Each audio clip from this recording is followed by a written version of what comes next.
Oh, ito ha. Ito, like po tayo ha. Like. Oh, share sa mga hindi pa nakaano. So, ito yung uunahin natin. Mga kababayan, ito nga daw ang nangyari. Oo, si Senator Ping Lacson, mga kababayan, ay naglabas daw di umano ng supina, no, para isupina itong si Orly Gutesa, itong surprise witness, no, isusupina nga daw. At kasali si Marcoleta, patay kang bata ka. Pasensya kayo mga kababayan, nainom lang ako ng Vitamilk, pangpaalis ng mga tigyawat yan. O, yung mga akne-akne sa likod, mga tigyawat, ganyan, Vitamilk lang, katapat dyan. So ito, mga kababayan, ang balita. Ipaparinig ko po sa inyo, ipakita ko sa inyo, tapos ipaparinig ko sa inyo. So ito po, umpisahan na natin. Mula po sa DZMM ito ha. Explore low-price flight maps. Manage your flight bookings lakasan easily lang on the natin app. May ads lang po. Bigyan lang shoutout si Mario Cornel and si Mang Alice Nike, Palatao. shoes, apparel, story. Senator, good morning po sa inyo. Good morning po, Senping. Ayan po ha. Yeah, magandang umaga, Victoria, Christian. Isang mapayapang linggo na umaga sa atin lahat. Salamat po. Payapa. Thank you, sir, sa papaunlak po. Sir, so naka-anim na hearings na po ang Senate Blue Ribbon Committee. So far, sir, ano yung pinaka-telling? Ano yung I've been using the iPhone 17 kamalaking na-discover nyo po para sa inyo? Marami actually, habang nagpo-progress yung investigation, may mga, may mga ganap quoting your yung program ninyo na nangyayari. So, kailangan ang usapan namin ni Senate President, mag-reassess muna kami dahil marami na pumasok ng mga information. And at the same time, kailangan matugunan din namin yung aming tungkulin sa pag-pusisi, sa pag-scrutinize ng budget. Kasi nasa Senate na. So, medyo imumove namin ng konti yung susunod na pagdinig. So, wala po this week, sir? This coming week, wala muna. Kasi pinapakulay ko lahat yung mga dokumento, mga testimonya para mapag-aralan kung pwede bang makapaggawa ng maski partial committee report. Opo. Pero ilang hearings pa ang nakikita nyo gagawin nyo po, Senping? Iyon ang hindi ko pa masabi dahil kung may mga bagong lumalabas na mga testigo at masustansya yung sasabihin at meron pang mga kakulangan na dapat pa mapunuan, tatawag tayo ng pagdinig. Pero kung paulit-ulit lang at saka masa-sidetrack o kaya palis yung direksyon ng inquiry, yun nga yung i-assess namin kasi medyo lumilihis na. Ayan na. Opo. At sir, nung last hearing nyo po, lumabas na finally si dating DPWH Undersecretary Roberto Bernardo. Ano po ang tingin nyo sa kanyang testimonya, sir? Idinawit po niya si Senator Cheese Escudero, former Senator Bong Revilla, Nancy Binay, si Commissioner Lipana, at si Yusek Trigiv Olivar ng DepEd. Pati si Zaldico. Yes. Sa tingin ng mga kasamahan ko doon, parang may kulang, parang hindi kumpleto yung kanyang binanggit. Lalo pangat may mga katanungan na dapat masagot, kulang. So, i-recall natin siya dahil open naman siya tulad na napag-usapan na kung meron siya maalala pa at meron siya mahalungkat na dokumento para ma-back up yung kanyang sasabihin, magsusupplemental affidavit siya. So, kung meron, pwedeng tumawag ka ng pagdinig. At saka yung kay Gutesa. Ayan na pakinggan nyo. At saka yung kay Gutesa. Ito mga kababayan, ito na ang sinasabi ko. Akala siguro ni Marcoleta at ni Mike Defensor na mga kababayan ay maganda ang kalabasan. Akala siguro ni Marcoleta at ni Defensor na mahabol or pag-inita ng tao si Romualdez. Kasi actually ngayon mga kababayan, ang tao kasi nagmamanman lang yan. Hindi kasi ang tao basta-basta mag-conclude na si Zaldico ay pasimuno ng pagnanakaw na yan. Kasi bakit? Hindi pa nakasuhan, wala pang kaso. Hanggat si Zaldico ay hindi kinakasuhan, hindi kinukonvict or hindi naging pugante, wala pa tayong dapat isisi dyan. Kasi hindi pa nalalaman hindi pa kasi lumalabas yung katotohanan.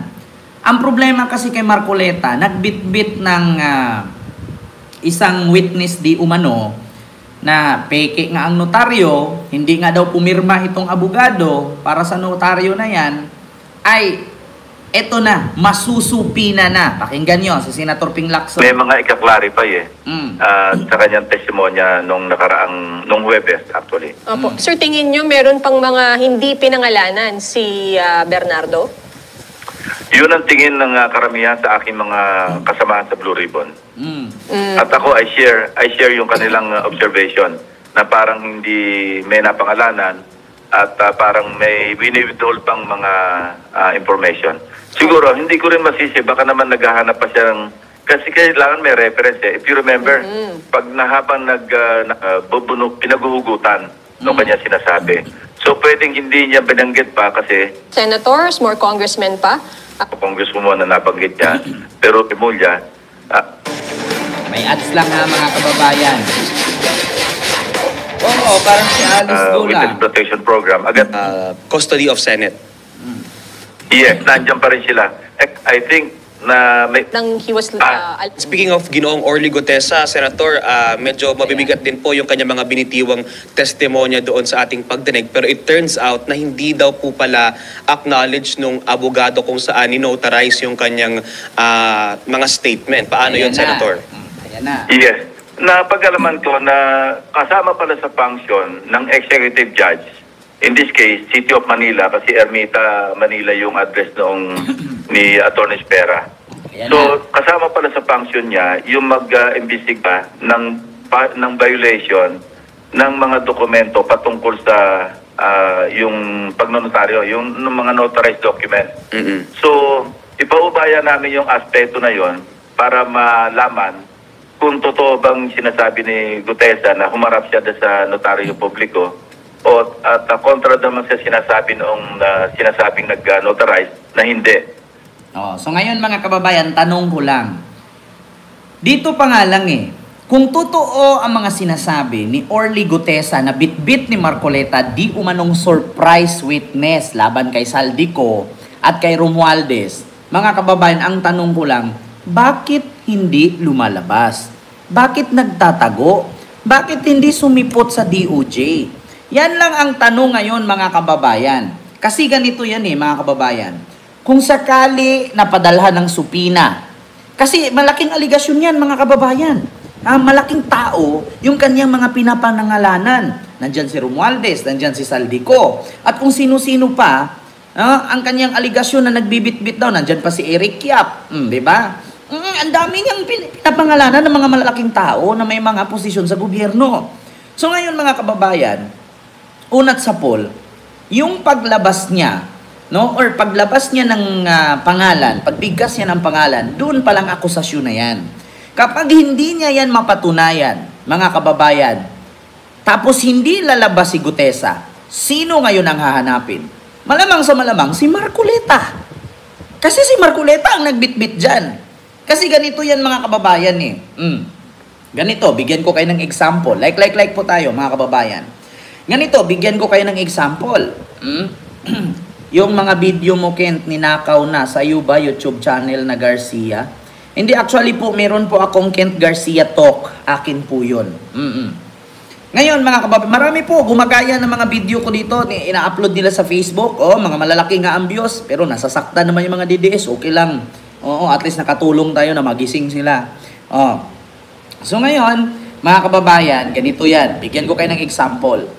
Si Orly Gutesa, pumunta ng Senado, nagbigkas ng pangalan ni Saldico, ni Romualdez, ni Eric Yap, at kung sino-sino pa mga panauhin. Pati nga si Michael Yang, nadamay pa. Putya, nagugulat ako bakit si Michael Yang tumatanggap ng kickback. Si Michael Yang, hindi naman yun Pilipino. At ang pagkakaalam ko kay Michael Yang, sangkot lang yan sa droga at sa Parmali. Nung panahon ng pandemic, ng 2019. Ngayon, mga kababayan, eto pa ang problema dyan. Halimbawa, si Marcoleta, nagdala ng aso sa Senado. Ngayon, bigyan mo kayo example mga kababayan.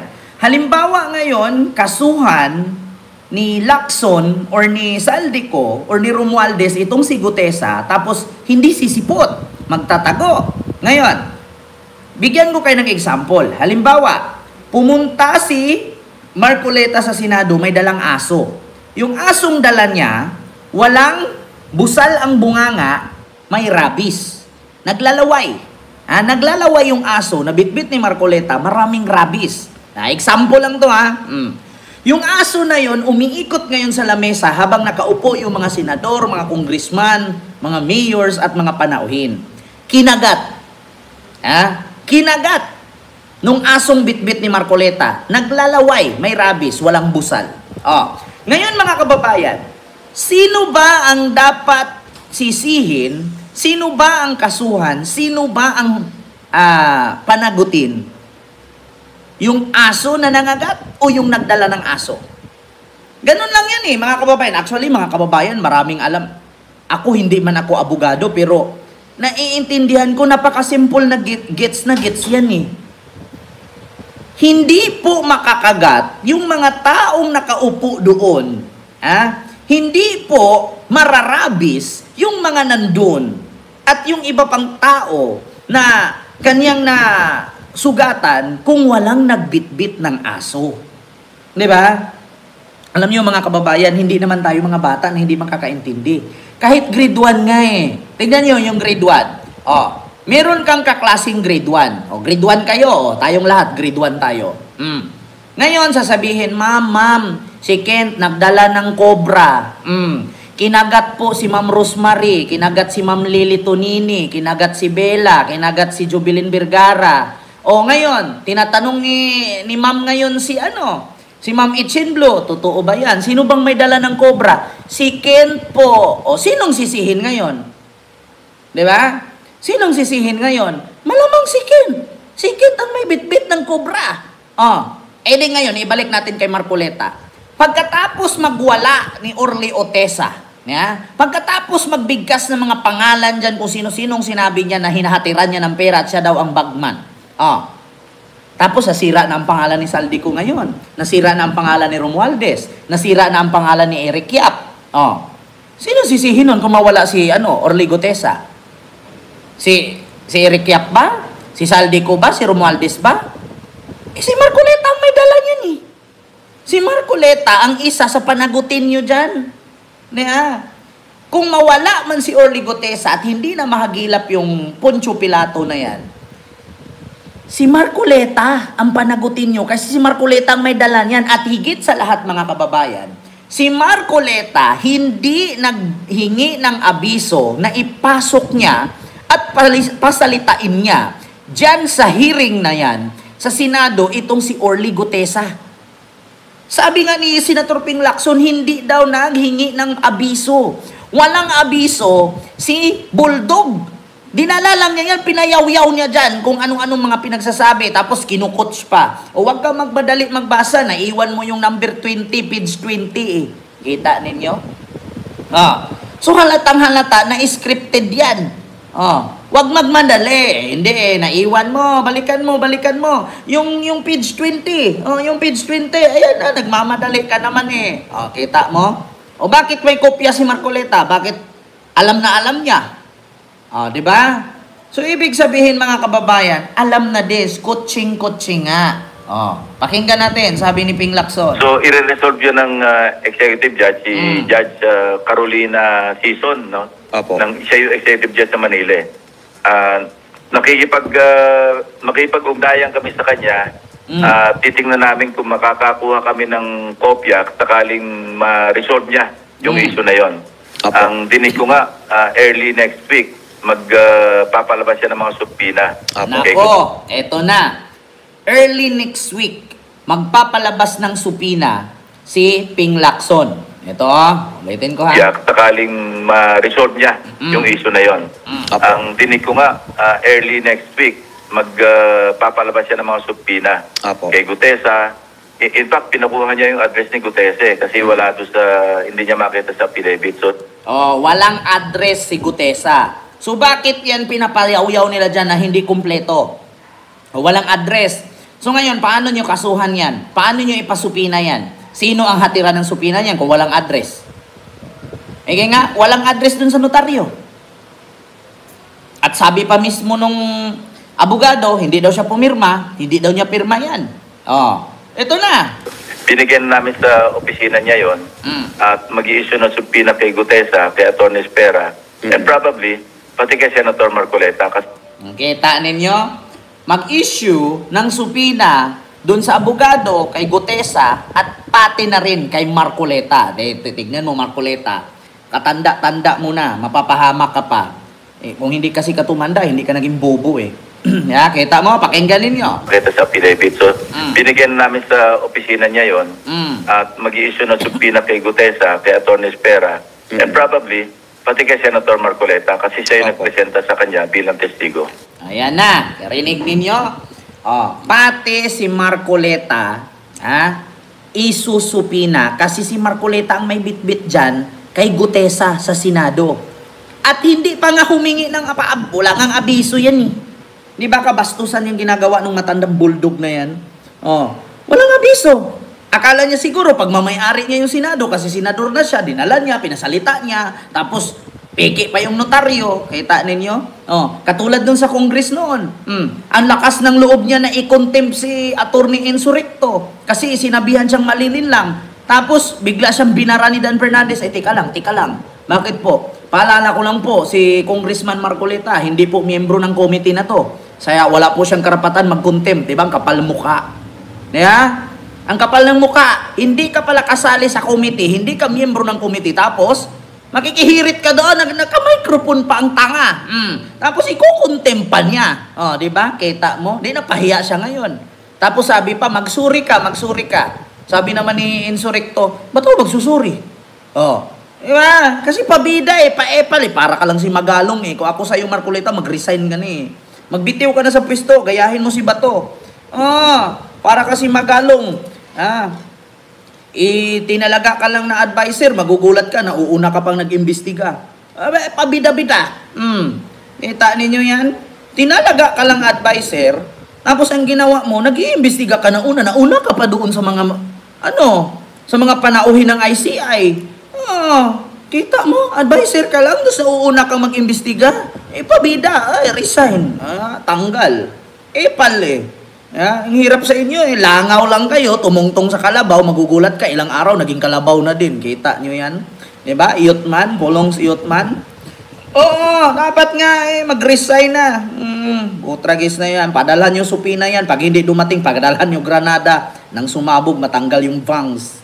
Yeah? Padalhan yung supina. Pag hindi umatin, padaghan yung Granada. Para pagbukas sa bak, sabog. Ubos. Para makulang-kulangan na yung mga epal. Yung mga binoto ng taong bayan pero nagsilbisyo sa isang pamilya lang. Saan ka? So ito po.